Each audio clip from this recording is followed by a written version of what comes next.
Examinez si les trois nombres sont trois termes consécutifs d'une suite arithmétique. On a les trois nombres qui sont A sur A plus 1, 2A sur 1 plus A et 3A plus 2 sur 1 plus A. Bon, ça, j'aurais pu le noter autrement. C'est l'énoncé qui est comme ça. Donc, je constate comme vous l'énoncé, mais l'idéal, c'est de les organiser mieux que ça. L'organisation serait plutôt voilà, A sur 1 plus A. Voilà, point virgule, 2A plus 1 sur 1 plus A. Et le troisième, 3A plus 2 sur 1 plus A. Voilà, comme ça, on a à chaque fois 1 plus A au dénominateur. Ils ont le même dénominateur, donc c'est des fractions assez facilement identifiables et comparables. Pourquoi comparables? Parce qu'ils sont même dénominateurs, donc quand on a des fractions au même dénominateur, il est très aisé de les comparer. Voilà. Alors, vous savez très bien ici que, bon, on a multiplié par 2, là par 3. Alors, si A, si je considère par exemple, hein, c'est un exemple, si A est positif, ben, vous aurez compris que là, ce nombre-là est plus petit que celui-là, parce que là, on a le double plus 1. Là, on a le triple plus 2. Donc, si A est positif, ben, vous voyez qu'on a une suite croissante. On a une suite croissante. Bon. On va déjà regarder ça par GeoGebra, ce que ça donne. Et puis après, je vais regarder comment on va faire. Bon, ici, tout simplement.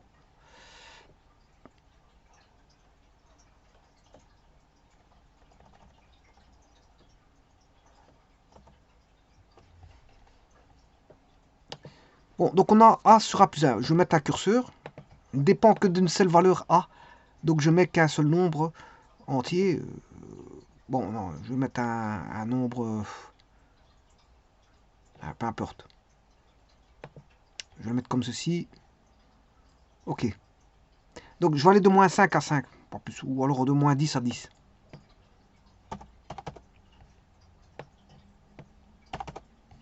Par incrément de 1. Alors, le premier, ben, c'est A sur A plus 1 plus A. Le deuxième, je vais le dupliquer, c'est 2A. Je crois que c'était plus 1. Voilà, je vais aller vite voir. Voilà, 2A plus 1, c'est juste. Et le troisième, c'est 3A plus 2.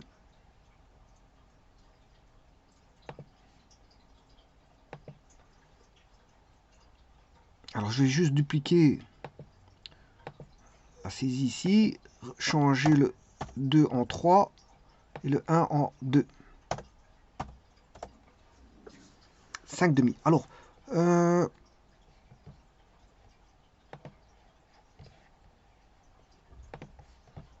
petit instant.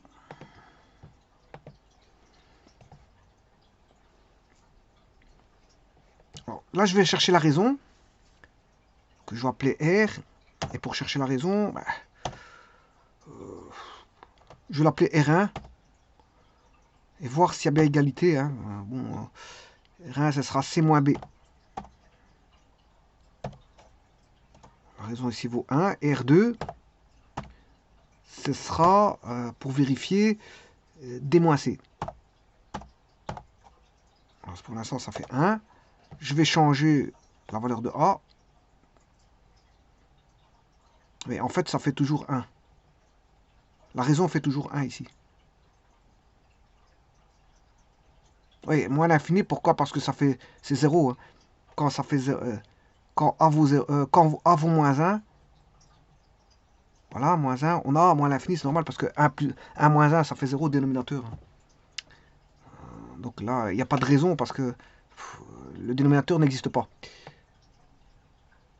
Voilà. Et vous pouvez vous constater que la raison fait toujours 1.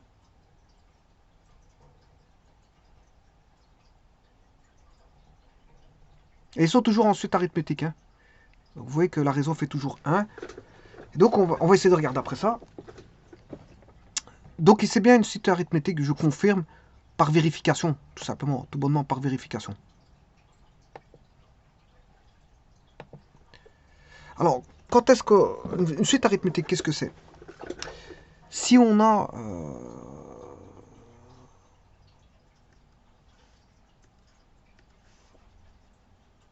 U est une suite arithmétique ou une progression arithmétique, si et seulement si on a U1 qui est donné et qu'on a UN est égal au précédent. Le suivant, c'est le précédent plus la raison ici étant constante. Hein. C'est toujours la même chose. La raison ne peut pas varier durant, voilà, quel que soit, bien sûr, avec n appartenant à n0, et ça, c'est quel que soit n. C'est vrai, ça, c'est vrai, quel que soit n. C'est-à-dire que vous aurez une suite arithmétique si vous avez U1, U2, U3, U4. Alors le n, c'est 1, 2, 3, 4, et ainsi de suite. 3 petits points, UN. Voilà. Et que, bien sûr, U2 est égal à U1 plus R. U3 est égal à U2 plus R. U4 est égal à U3 plus R, et ainsi de suite. Toujours comme ça. Donc, la raison R doit peut-être rester constante.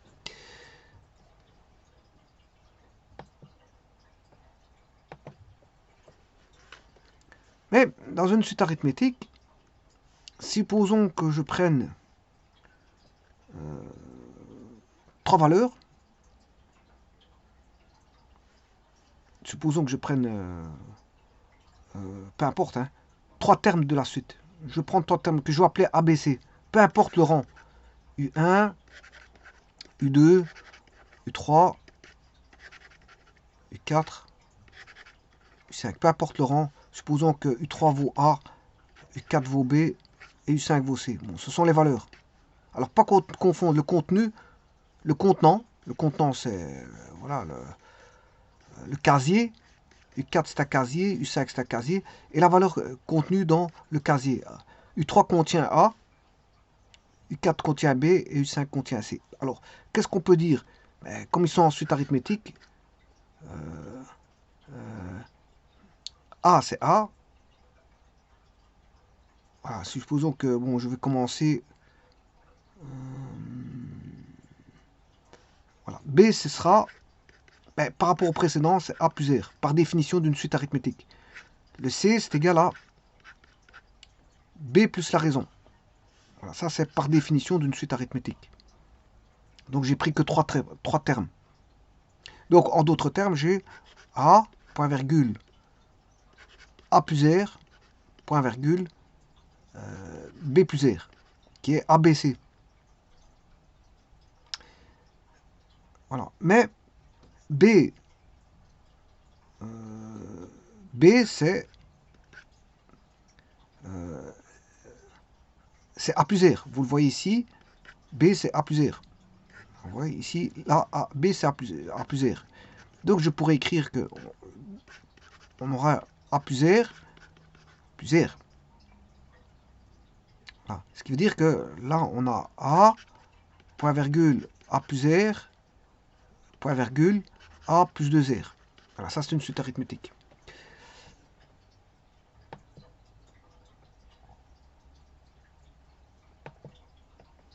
Donc, si j'ai A, point virgule, B, point virgule, C, A, le B, si je fais A plus C, sachant que B c'est A plus R, et C c'est A plus 2R. Si je fais A plus C, la somme des extrêmes, c'est la somme des extrêmes, dans une suite arithmétique, ben on aura A plus 2R. C'est normal parce qu'ici, le A c'est A, mais le C, le voici, c'est A plus 2R. Donc ce qui veut dire qu'on aura 2A plus 2R. Ce qui veut dire qu'on aura A plus C est égal à 2 fois A plus R. Et donc,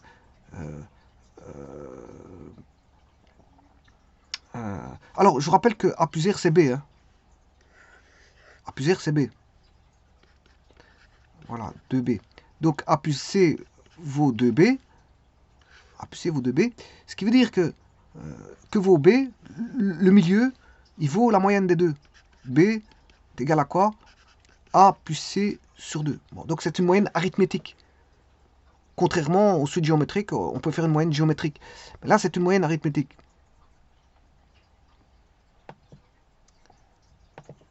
Donc, si vous prenez dans une suite arithmétique, vous avez, on a 12, 12 plus 2, par exemple, je vais faire plus 5, 17, 17 plus 5, 22. Voilà, si je fais 12 plus 22 divisé par 2, ben, je dois retrouver 17. Voyons voir, vous avez 34, effectivement, ça fait 34 divisé par 2, ça fait 17. Et c'est ce qu'on appelle 17 est la moyenne arithmétique des deux extrêmes, l'extrême gauche et l'extrême droite. L'extrême gauche, c'est 12, et l'extrême droite, c'est 22. Donc, vous faites la moyenne des deux extrêmes, extrême droite et extrême gauche, vous avez le 17, qui est la moyenne arithmétique. Voilà, et donc, si je veux prouver ici ceci, que c'est une suite arithmétique, il faut que si je fais la moyenne de celui-là avec celui-là, ben, je dois retrouver celui-là. Et bien, c'est ce que je vais faire tout de suite. Petit instant.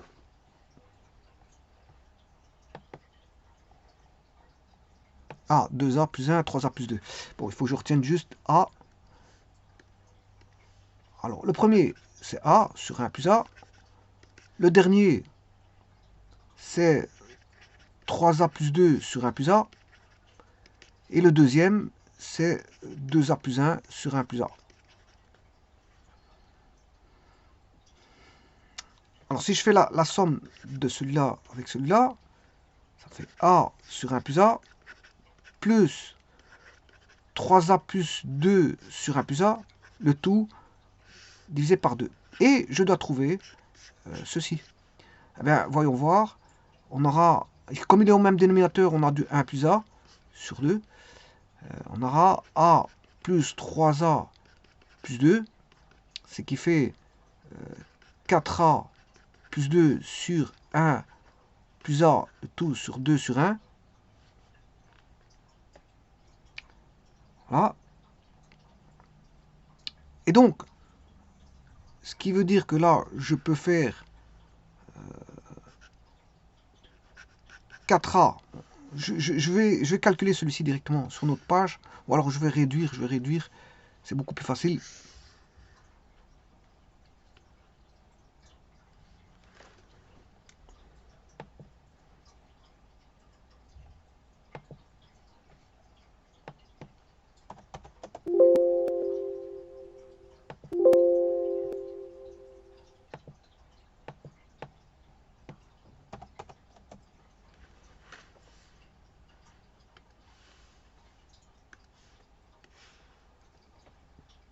Voyons voir si ça fait bien.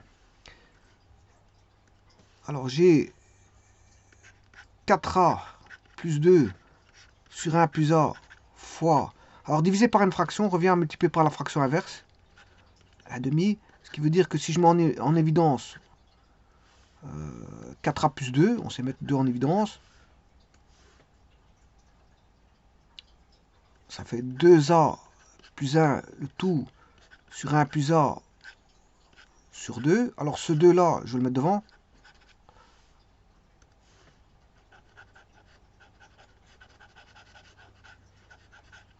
Pour bien voir qu'on a 2 sur 2, et donc on a bien 2A plus 1 sur 1 plus A. Et donc on a bien la moyenne ici. Donc quand je fais la somme, la moyenne, celui-ci, plus celui-là, bon, j'essaie de l'avoir, Voilà, celui-là, divisé par 2, ben, j'ai celui du milieu. Donc je fais celui-ci, plus celui-ci divisé par 2, ben, j'obtiens la moyenne arithmétique qui est celui-là. Bon, maintenant, sur base de ça, je peux trouver la raison. Pourquoi la raison vaut toujours 1? Ben, je vais chercher la raison.